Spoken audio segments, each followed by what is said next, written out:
Hey, what's up everybody? This is Titan from Titans of CNC Academy. We're here in San Quentin Prison in the CNC school that I just spent the last year of my life helping to build. I thought it would be awesome to CNC machine project number 1. Come on guys, let's cut some chips.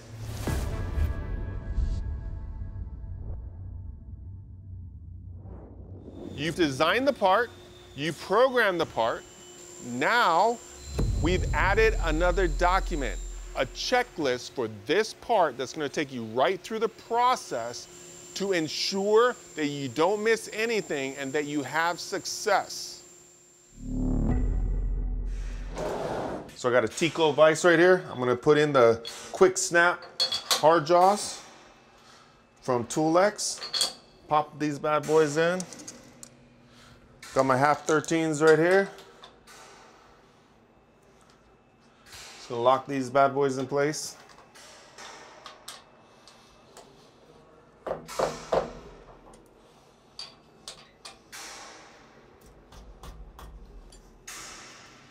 So this is the material that we're going to actually machine. It's 1 inch by 2 inches by 4.1 per our setup sheet, our instruction sheet. How do we hold this material? We use parallels. So most people, when using parallels, they just use regular hard jaws. They put a spring that actually holds the parallels against the surface, and when you close the vise, it tightens up, locking them in place. But sometimes little chips can get underneath the parallels, making the parallels rise, which actually tilts the part and makes it so you make an uneven cut. So back when I started my own shop, I invested in quick snap parallels from Toolex. And what this thing does is basically right when you lock it right here, you don't need any spring. It just locks straight in and it cannot lift. So it's that fast. Snap it in.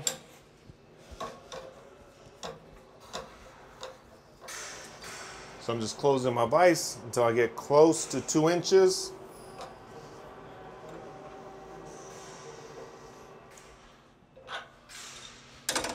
All right, so now that the material is on the parallels, I need to put a stop. When I drew the part, I went upper left-hand corner because I knew I had a hard stop in the back and I was gonna have a stop on the left side. So I'm gonna go ahead and put the stop in now.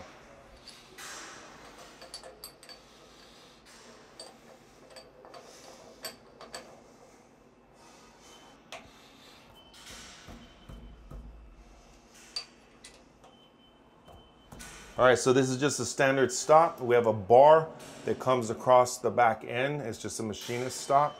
We're gonna pop this bad boy onto this bar. We're gonna slide it over, get it in place. I'm gonna come nice and low. I don't want my tools hitting the bar, so I've positioned it down and center, basically away from the tools.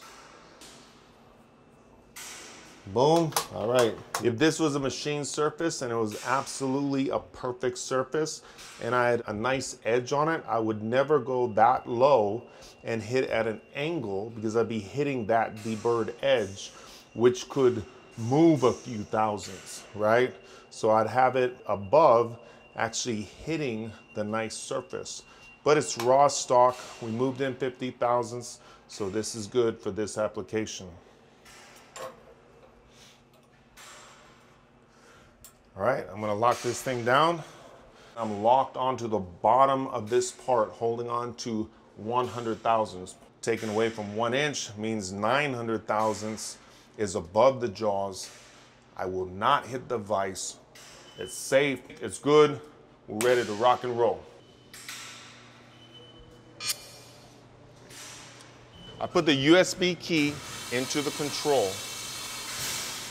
So what I'm gonna do is I'm gonna go hit list program. I'm gonna actually, I see it over here, I'm in user data. So I'm actually gonna go up. I'm gonna go over to USB. All my programs show up. So when I programmed the job, when I created the code and I saved it as 1000.NC. So I can see it right there on the top. So I'm basically gonna drop down, selecting it. You see the arrow pop right there. I hit memory, and boom, you got it right there. The notes that I put at the top, all the tools, the XY0, the Z0, and everything is right there, perfect. So I'm looking at my X and Y offsets. I'm gonna go ahead and zero my part. So when I created my setup sheet, the instruction sheet, I put XY0 in the upper left. And then I said X, move in 50 thousandths, Y, move in 50 thousandths, and then re-zero.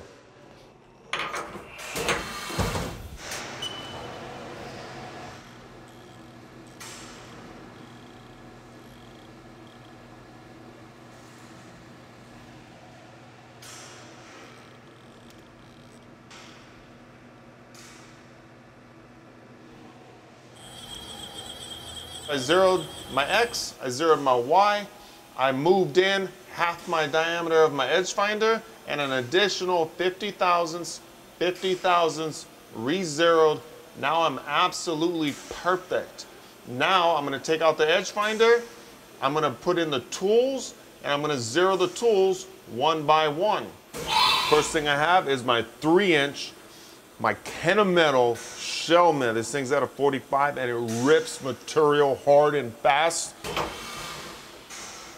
I also have my perfect 1/4-inch spacer that I made that allows me to zero my tools.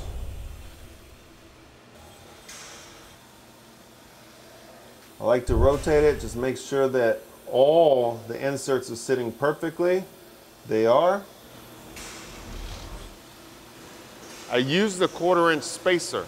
So I know that my tools are a 1/4 inch above that block.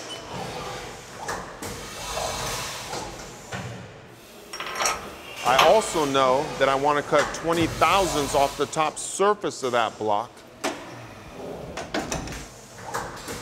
I'm going to add that to a 1/4 inch. We got 0.270.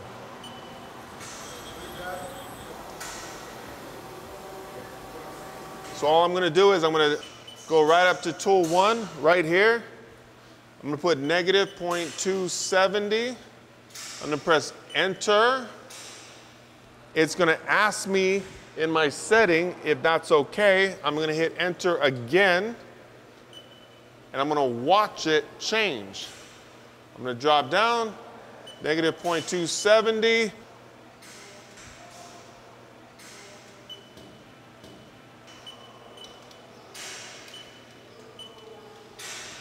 All right, so all my tool offsets are in. Everything is perfect. My X and Y 0 G54 is perfect. And now we're ready to run a part.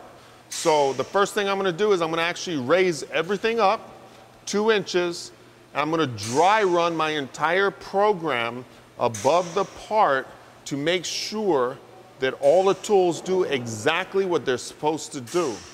When I run it dry and I have confidence, I'll drop it back down and we'll cut some chips. I'm gonna look in here at my tool that's spinning above my part. It looks like about 2 inches to me, so I'm confident. I'm gonna go nice and slow, and I'm gonna let it go right across.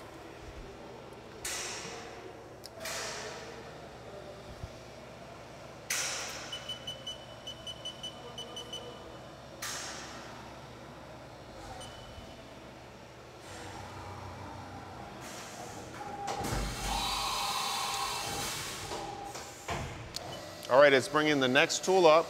I got my rapid at 25%, nice and slow, so if something goes wrong, I can catch it. I'm gonna let this guy come down.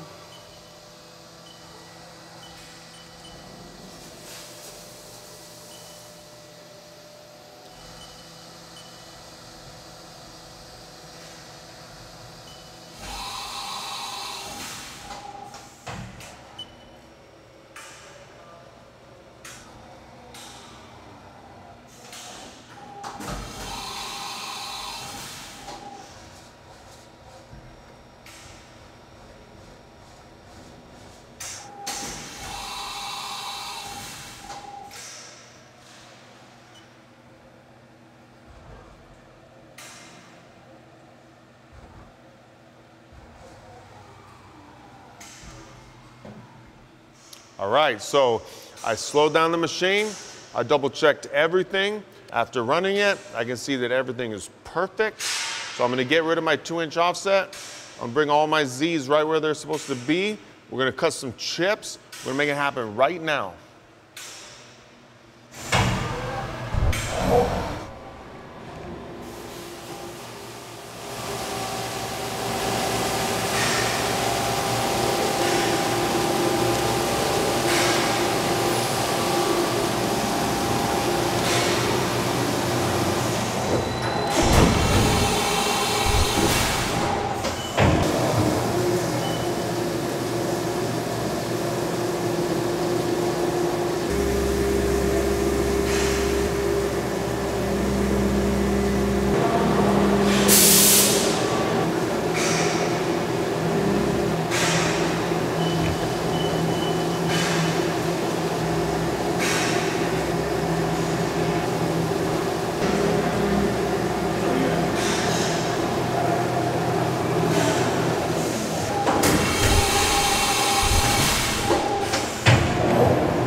All right, so the part ran beautifully. Let me open the doors.